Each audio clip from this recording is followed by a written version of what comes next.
Sa experience ko po, oo, kasi nung pag-uwi ko, wala na po akong pera. Ganun nga po, minamali po ako. So yun po, kaya naisipan ko pong bumalik ng ibang bansa. Kabayan, matagal ka na ba sa abroad pero wala pa ring ipon? Good news!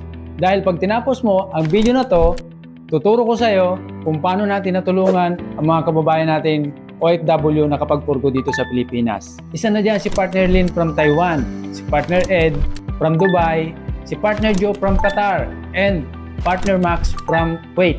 So pakilala muna ako.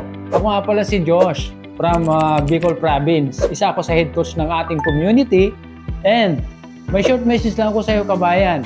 Hindi habang buhay, hindi sa lahat ng oras, ikaw ay malakas dyan sa abroad sa pagiging OFW. Hindi sa lahat ng oras, ikaw ay OFW. Darating ang time, magre-retire ka din. So ngayon pa lang, maganda, planuhin mo na yung future mo.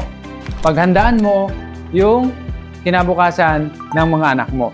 Message mo na ako kabayan para mag-guide kita step by step at matulungan kita makapagpurgo dito sa Pilipinas. So, see you in my inbox and ingat ka palagi.